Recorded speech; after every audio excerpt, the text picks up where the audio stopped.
Hello, I am María Lobo. I am part of the team of the documentary Indebted to All Women. Are you having any success in El Salvador fighting anti-abortion laws? First of all, I am not from El Salvador, I'm Spanish, but as far as I know, sadly, no. There is no success so far because the National Assembly is now waiting for elections. So deputies, they don't want to talk about this topic and they are waiting for elections to happen.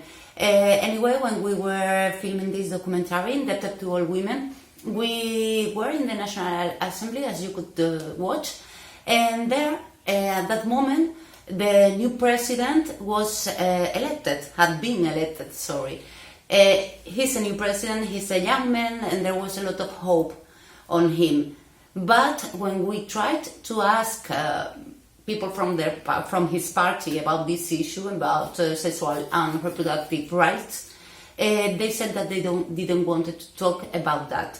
So for us, it's not a good signal, and it's true that until this moment, this issue hasn't gone farther. But we are hopeful. Because, as you can see also at the end of the documentary, Evelyn, she was one of the women that was imprisoned, accused of abortion. Finally, she was acquitted. So this is such a success, such a victory for the movement. And on the other hand, I think that the United Nations, they are put in the spotlight in this problem, because, for example, last summer the Committee for Arbitrary Detentions sent a formal requirement to the government of El Salvador to review some cases of women who are imprisoned. For example, Sarah is one of the characters that you can hear in the documentary. So briefly, I could say that no, I mean the National Assembly of El Salvador, they don't want to talk about this. They haven't wanted to talk about this for 20 years. But I think that we are winning some things, that we are having some small success, that the United Nations is looking at this problem. Also in the United Nations for Women or for Population, they are publishing a lot of stuff about this. So we are hopeful.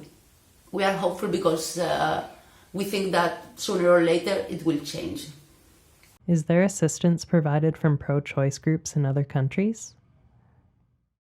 I asked our colleagues in El Salvador, in the Agrupación Ciudadana, La Colectiva.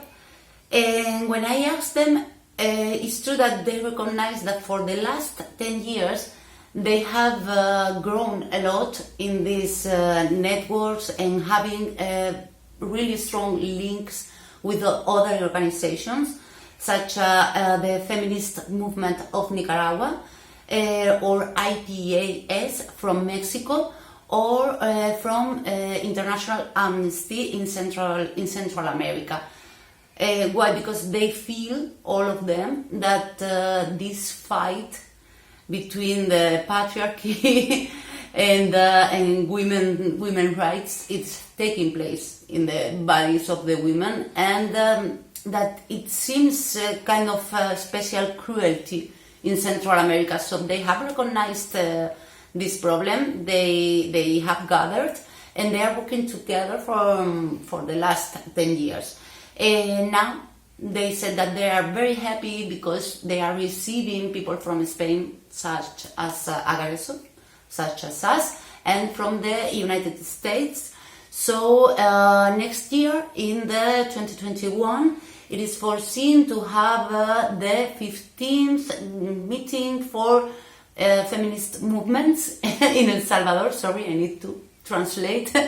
It will be an international gathering of organizations and leaders and activists working for human and women rights, and it will take place in El Salvador if coronavirus allows it. So I think, and we think, that the network is growing, that the links are strengthened, and that this is such a good opportunity to step forward. What do you think of the direction that the U.S. courts are taking on abortion? I think we have a lot of common. I think that the lesson that we can take out from this documentary is that our rights are not guaranteed. I mean, are not safe. In El Salvador, for example, women had the right to decide an abortion. They lost it. Here in Spain, we are seeing and we are listening to a lot of ideologies or religions that we are fighting to take out our rights to decide on our bodies and our lives. I think that the lesson from this story is that our rights are not safe, and that we really cannot afford a step back.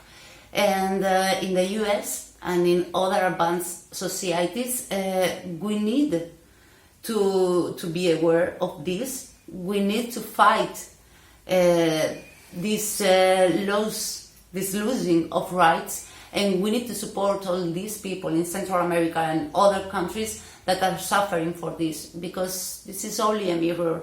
If we see that in other places this is happening, and if in advanced societies or big countries such as the US, they are taking decisions that are going back, we are a referent.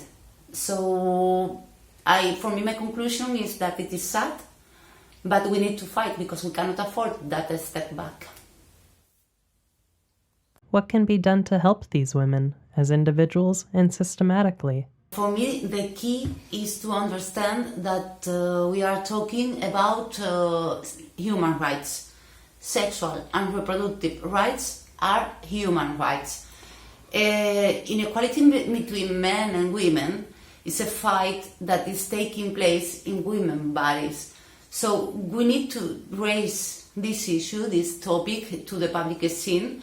We need people to talk about that all worldwide, and we need to make it become a priority for all countries or policies and all organizations, because we are the half of the population, and we are not having the right to decide about our bodies, about our lives, or about our future. So for me, if you organize or if you participate in festivals, screenings, gatherings, hashtags, wherever you can do to take this topic to the public scene and to make it a priority, would be such a great help for all American women. I hope you enjoyed today's screening. I would like to take this time to thank you again for supporting the Guadalupe Justice Film Festival during this very special year. Our festival could not have survived without your continuous support. Please subscribe to our mailing list through our official website or follow us on social media, including Twitter, Facebook, and Instagram, to receive the latest updates. As we move forward toward 2021, a lot remains uncertain. However, we will do our best to keep you informed about our festival. Thank you again for joining us tonight. I wish you and your loved ones all the best in the month to come, and a good night.